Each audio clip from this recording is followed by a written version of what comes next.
Hola a todos, en este video vamos a desarrollar la miología de la región cervical. Primero vamos a hablar de lo que son los límites de esta región, que como ustedes se darán cuenta está ubicada entre la cabeza y el tórax. Esto corresponde a la región cervical.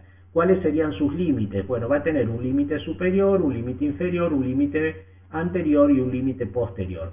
El límite superior va a estar representado por el borde inferior de la mandíbula, el gonion, o sea, el ángulo de la mandíbula, la línea curva occipital superior y va a terminar en lo que era la protuberancia occipital externa. Entonces, borde inferior de la mandíbula, el ángulo de la mandíbula o gonion, la línea curva occipital y por último la protuberancia occipital externa. Cuando va a pasar desde el ángulo de la mandíbula, obviamente a la línea curva, recuerden que va a tocar también la apófisis mastoides del temporal. Entonces, borde inferior de la mandíbula, el gonion, el ángulo de la mandíbula, la apófisis mastoide, la línea curva occipital superior y la protuberancia occipital externa. El límite anterior va a estar representado por la línea cervical media anterior, línea cervical media anterior.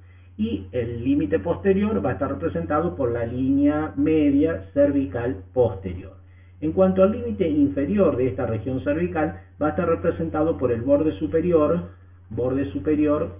de la horquilla, borde superior de la horquilla del esternón, la articulación externo-costoclavicular, el borde superior, la cara superior de la clavícula, la articulación acromioclavicular y va a terminar en lo que es la apófisis espinosa, el vértice de la apófisis espinosa de la séptima vértebra cervical.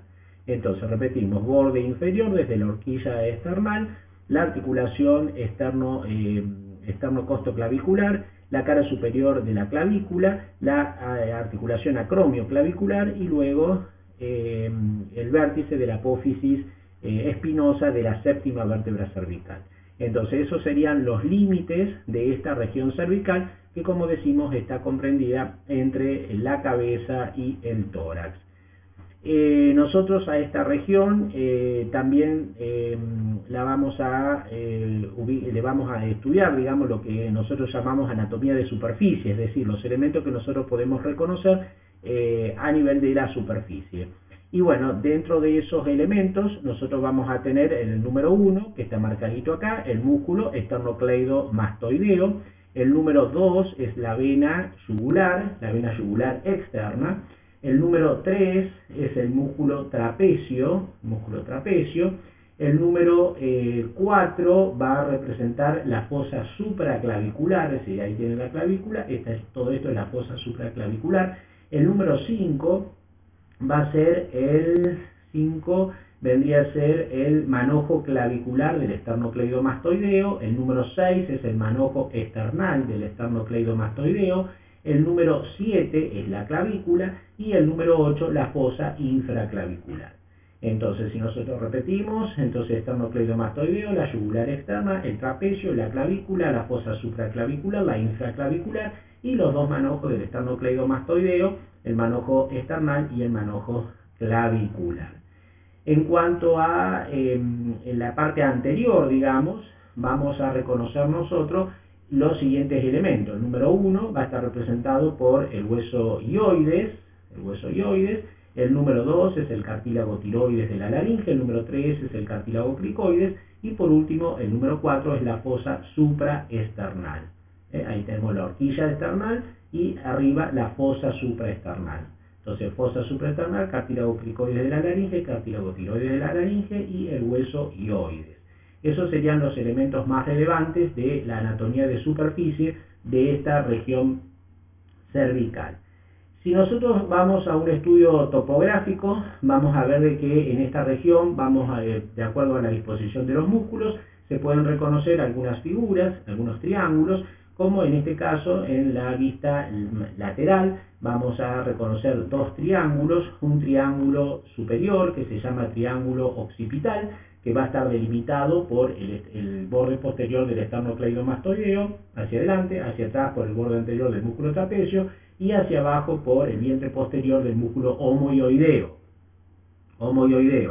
¿Qué elementos vamos a encontrar en este triángulo occipital? Bueno, el 11º par craneal, o sea, el nervio espinal, la arteria occipital, el nervio mastoideo y algunos grupos ganglionales. En cuanto que el triángulo inferior, que es más pequeñito, va a estar delimitado por el borde posterior del esternocleidomastoideo, por la clavícula hacia abajo y por el borde inferior de la porción posterior del homoioideo.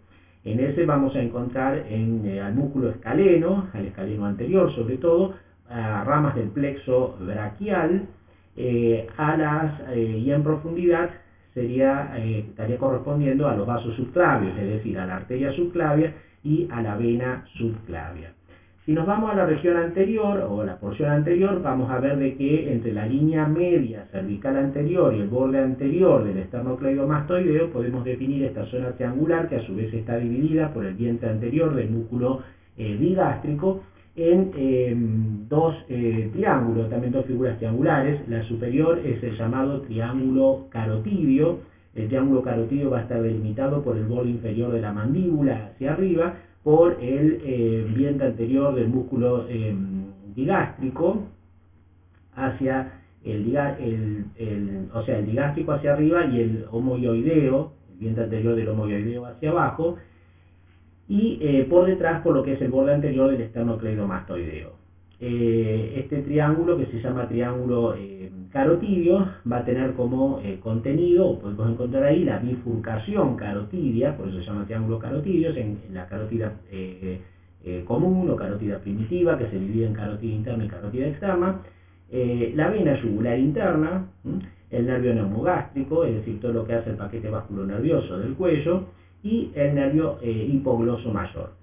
Y el triángulo que queda más por dentro también es un triángulo muscular en realidad, que va a estar delimitado por la línea media cervical hacia adentro, la línea media cervical anterior, hacia atrás por lo que es el borde anterior del esternocleidomastoideo, y el otro límite es el común con el triángulo carotidio, que es el vientre anterior del digástrico y el vientre anterior del homoioideo.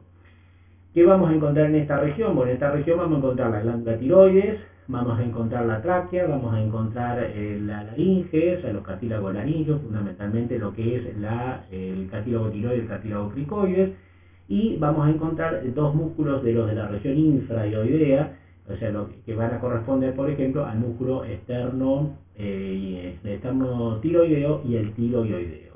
Esternotiroideo y el tiroioideo. También podemos encontrar una parte del esternocleidoioideo. Es decir, esto por eso es un triángulo más muscular, pero en profundidad corresponde a la tráquea y a la laringe. En cuanto a las glándulas, dijimos la glándula tiroides, y que también está a este nivel de la porción anterior del cuello. Entonces esto sería algo de algunos contenidos de lo que es la topografía de la región cervical. Nosotros a esta región cervical, si le trazamos un plano que pase, un plano frontal, un plano coronal, que pase a nivel de las apófisis transversas de las vértebras cervicales, que en superficie correspondería a lo que es el borde anterior del músculo trapecio, vamos a dividirlo en dos regiones, en dos grandes regiones, que son la región anterior y la región posterior del cuello. En la región anterior, cuando nos vamos a ir al estudio de la miología, que es lo que vamos a desarrollar nosotros aquí, vamos a encontrar fundamentalmente tres grandes grupos musculares, que son el grupo muscular correspondiente a la región anterolateral del cuello, el grupo de la región prevertebral y el grupo de la región ioidea, donde los vamos a separar después a los músculos en músculos supraioideos y músculos infraioideos. Comenzando con los músculos de la región anterolateral, del anterolateral del cuello, nosotros vamos a ver que en esta región vamos a encontrar entre los músculos de esta región el platisma, que antiguamente se llamaba cutáneo del cuello, el esternocleidomastoideo, los escalenos, el grupo de los escalenos, que son tres: el escaleno anterior, el escaleno medio y el escaleno posterior, y también algunos autores incluyen en este grupo al recto lateral. Entonces, músculos de la región anterolateral, platisma, esternocleidomastoideo, escalenos anterior, medio y posterior, y el recto lateral. Comenzamos con el platisma. El platisma es un músculo ancho, el platisma es un músculo ancho delgado, que va a estar situado debajo de la piel, y es un músculo subaponeurótico también, se dice, y este músculo se va a insertar, digamos, hacia arriba, en lo que es la cara anterior de la mandíbula, especialmente desde su borde inferior hasta la línea oblicua externa. De ahí las fibras se van a dirigir oblicuamente hacia abajo y afuera y van a ir a terminar en la región, en el tejido celular, digamos lo que es el tejido celular subcutáneo, de la región infraclavicular, siguiendo una línea que va desde el acromión al segundo cartílago costal. Esa es, digamos, la distribución de este músculo cutáneo, o también llamado músculo platisma. Ustedes ven que al hacer la contracción del platisma, ustedes pueden, por ejemplo, descender la comisura de los labios, como también, si toma punto fijo acá arriba en la mandíbula, puede elevar, digamos, lo que es la piel de la región superior del tórax. Bien, el otro músculo que vamos a ver ya en un plano no subcutáneo, sino en un plano más profundo, es el esternocleidomastoideo.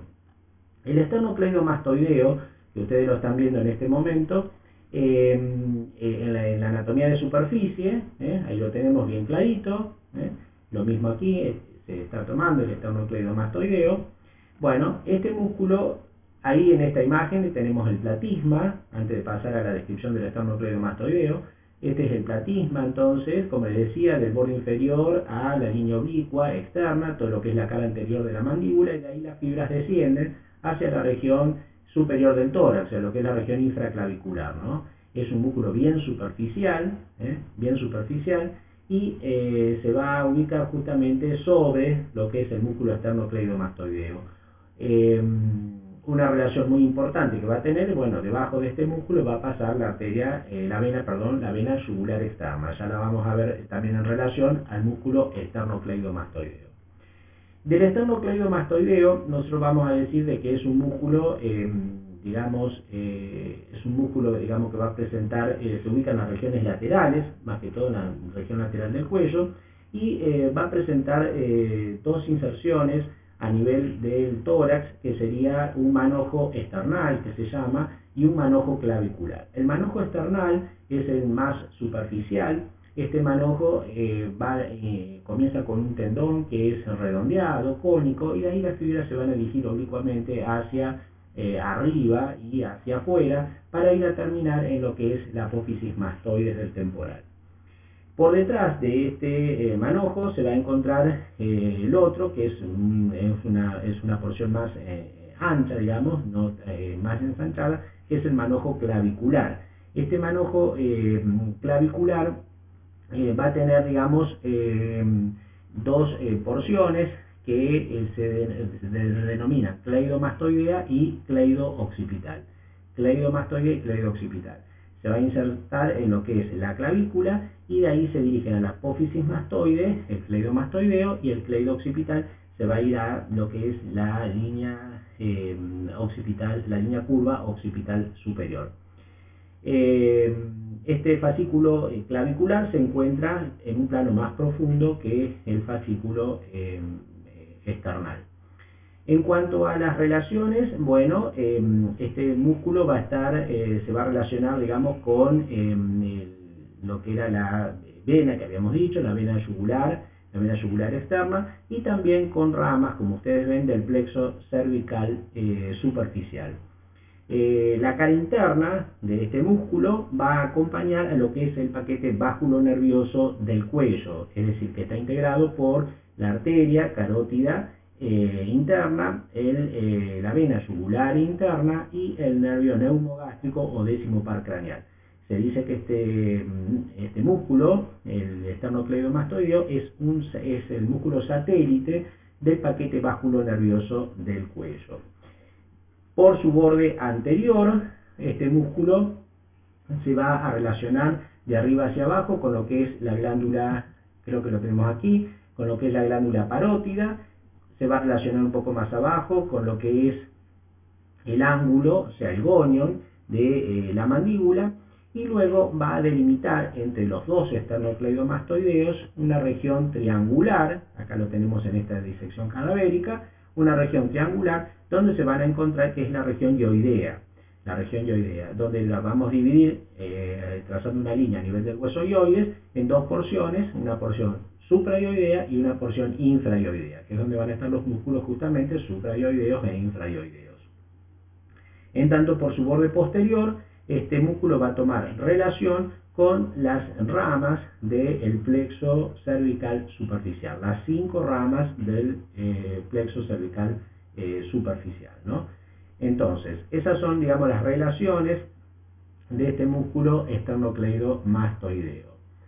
Bien, acá lo tenemos nuevamente, la inserción mastoidea, la inserción, el manojo esternal, que le digo que es más redondeado, el manojo clavicular, que es más ancho y se encuentra por detrás, y las relaciones fundamentalmente hacia adentro, ahí se ve parte del paquete vasculonervioso del cuello, es decir, la vena yugular interna, la arteria carótida interna, y por detrás de estos dos elementos vasculares pasa el décimo par craneal, el nervio neumogástrico. Bien, no están y si tomamos en consideración, como les decía hoy, los dos esternocleidomastoideos van a delimitar hacia adentro esta zona romboidal, en realidad, que está dividida al centro por el hueso yoides en dos porciones, la porción suprayoidea y la porción infrayoidea, ocupada por los músculos, justamente suprayoideos y los músculos infrayoideos. Otra vez el esternocleidomastoideo con su manojo esternal, su manojo clavicular. Recuerden que el clavicular se dividía en las dos porciones, que era la cleidomastoidea y la cleido-occipital. Acá tenemos las venas yugulares, la yugular externa que pasa sobre el esternocleidomastoideo, ahí la tienen, yugular externa, sobre el esternocleidomastoideo y por debajo del platisma. Y por debajo, o sea, por dentro del esternocleidomastoideo, la yugular interna, que asociada a la carótida interna y el nervio neumogástrico forman el paquete vasculonervioso del cuello. Bien, otro de los músculos que tenemos en esta región anterolateral van a ser los llamados músculos escalenos. Estos músculos escalenos se van a dirigir desde las apófisis transversas de las vértebras cervicales a la primera y segunda costillas. ¿Cuántos escalenos tenemos? Son 3 los escalenos. Dijimos que era el escaleno anterior, el escaleno medio y el escaleno posterior. El escaleno anterior se va a extender fundamentalmente desde los tubérculos anteriores de las apófisis transversas de las vértebras cervicales 3, 4, 5 y 6, y de ahí se van a dirigir las fibras oblicuamente hacia abajo y hacia afuera para terminar en el tubérculo de Lisfranc, que estaba en la cara superior de la primera costilla. Ese es el escaleno anterior. El escaleno medio se va a extender también desde los tubérculos anteriores de las vértebras cervicales, de prácticamente todas las apófisis transversas de casi todas las vértebras cervicales, y termina también en la cara superior de la primera costilla, y un fascículo se extiende a la cara de la segunda costilla. Y por último, el escaleno posterior, que se extiende desde los tubérculos posteriores de las apófisis transversas de las vértebras cervicales 4, 5 y 6 aproximadamente, y de ahí termina directamente en la cara anterosuperior de la segunda costilla.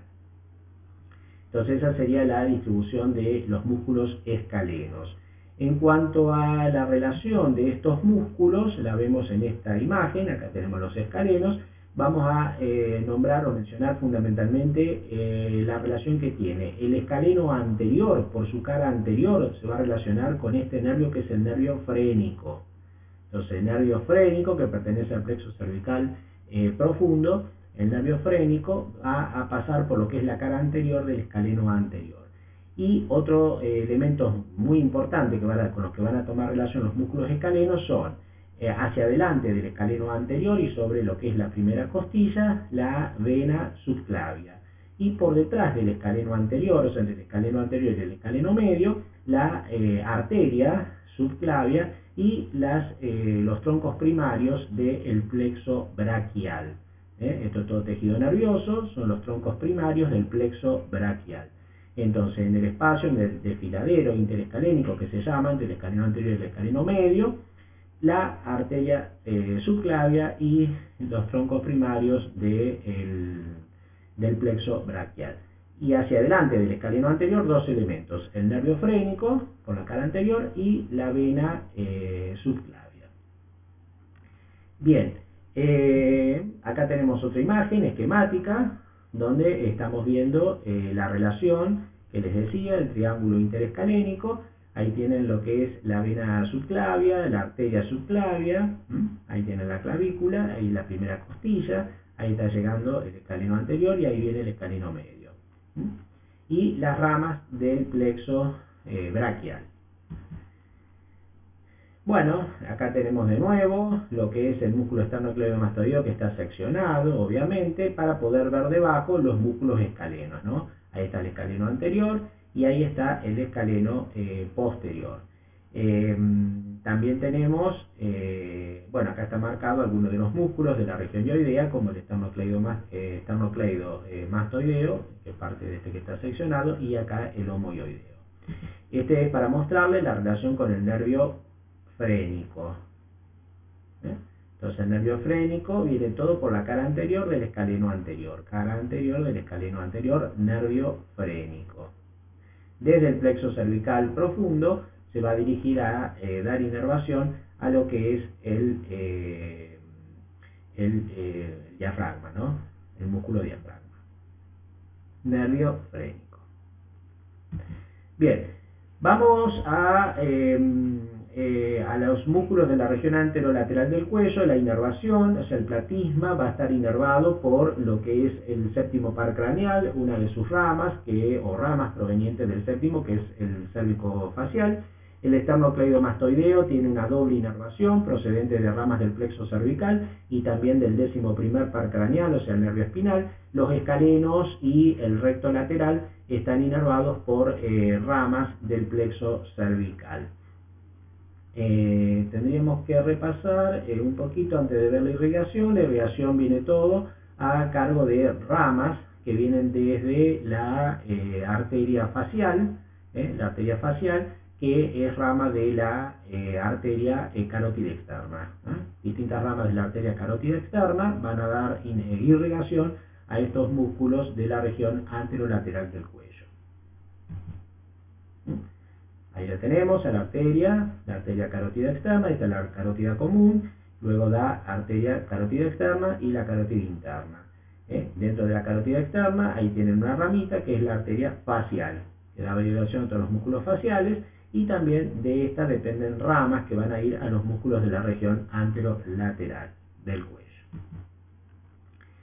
En cuanto a los músculos de la región prevertebral, nosotros vamos a, antes de pasar a esto de la prevertebral, quisiera dos palabritas nada más en cuanto a la función de estos músculos, y nosotros vamos a ver que los músculos escalenos, si toman inserción a nivel de la columna cervical, van a elevar las costillas, van a producir la elevación de las costillas, y por lo tanto van a ser músculos que se van a poner en juego en la inspiración forzada. En la inspiración forzada. Son inspiratorios, pero en inspiración forzada. ¿Por qué? Porque están elevando las costillas. Y en cuanto al esternocleidomastoideo, el esternocleidomastoideo tiene una función de, al contraerse en forma bilateral, va a producir justamente la flexión de la cabeza. Va a tomar punto fijo a nivel de lo que es esternón y clavícula, va a producir la flexión, y también si él toma el punto fijo a nivel de la cabeza, va a producir elevación de lo que es la clavícula, y también este se considera un músculo inspirador accesorio, es decir, son músculos, igual que los escalenos, son músculos que se van a poner en juego, digamos, en la inspiración forzada, durante la inspiración forzada. Bien, vamos entonces a la inervación, ya la vimos, la irrigación también, y nos vamos entonces a la región prevertebral. Dentro de la región prevertebral, nosotros vamos a reconocer estos músculos que son desde el largo del cuello, el recto anterior mayor y el recto anterior menor. Si lo vemos por planos, el más superficial es el recto anterior mayor, le sigue luego el recto anterior menor y el más profundo de la región es el músculo largo del cuello. En esta región, algunos autores también ubican el recto lateral y si no también lo ponen dentro de la región, algunos lo hemos visto en la región anterolateral. Comenzamos entonces con este recto lateral, ahí tienen ustedes, esta es la primera vértebra cervical, es decir, el atlas, este es todo lo que es el cuerpo y esta es su apófisis transversa. Decimos que el recto lateral, como ustedes ven, son músculos muy pequeñitos, se van a extender desde la apófisis transversa del atlas a la apófisis yugular del occipital. Ese es el músculo recto lateral. En cuanto a los rectos anteriores, mayor y menor, vemos que el recto anterior menor se va a extender desde la cara anterior, también de las masas laterales del atlas y su continuidad, digamos, con lo que es la apófisis transversa del atlas, se va a dirigir hacia la cara inferior de la apófisis basilar del occipital. El recto anterior mayor va a venir desde la apófisis basilar, la cara inferior también de la apófisis basilar del occipital, y de ahí se va a dirigir hacia afuera y va a terminar en las apófisis transversas de las vértebras cervicales 3, 4, 5 y 6. Y nos queda el largo del cuello, que el largo del cuello va a tener, se le reconocen tres porciones, una porción descendente o superoexterna, una porción ascendente o inferoexterna y una porción medial o longitudinal. La porción descendente, es decir, la superoexterna, va desde la cara anterior, digamos, de lo que es el cuerpo de la primera cervical, y de ahí se va a dirigir oblicuamente hacia abajo y hacia afuera hasta terminar en las apófisis transversas de las vértebras cervicales 3, 4, 5 y 6. Aproximadamente, es decir, esto puede tener algunas pequeñas variantes, ¿no? La porción ascendente, que es la inferoexterna, se extiende desde la cara anterior de las segunda y tercera vértebras torácicas y de ahí se va a dirigir oblicuamente hacia arriba y hacia afuera para terminar en las apófisis transversas de las vértebras cervicales 5, 6, 4, 5 y 6 o 5 y 6 según los autores. Y la porción medial, la porción longitudinal, se va a extender desde lo que serían las caras anteriores de los cuerpos de las tres primeras torácicas y de las tres últimas cervicales, y de ahí se van a dirigir a la cara anterior de las tres primeras cervicales. Es decir, esta porción se encuentra por dentro de lo que son las porciones descendente y ascendente y se extiende sobre cara anterior de prácticamente todas las vértebras cervicales y las tres primeras torácicas. Estos músculos de la región prevertebral todos producen también la flexión de la cabeza sobre la columna, en este caso la columna cervical. Recuerden que el plano, el más profundo es el recto anterior menor, le sigue luego el recto anterior mayor y, el recto anterior mayor es el más superficial, el mediano es el recto anterior menor y el más profundo de todos es el largo del cuello. Bien. ¿Cómo están inervados? Bueno, el largo del cuello es por ramas del plexo cervical, el recto anterior mayor también, y lo mismo el recto anterior menor, es decir, son todos ramas que vienen del plexo cervical. Bien, con esto terminaríamos entonces esta primera parte de los músculos de la región anterolateral y región prevertebral del cuello. En el próximo nos vamos a dedicar al estudio de los músculos de la región hioidea.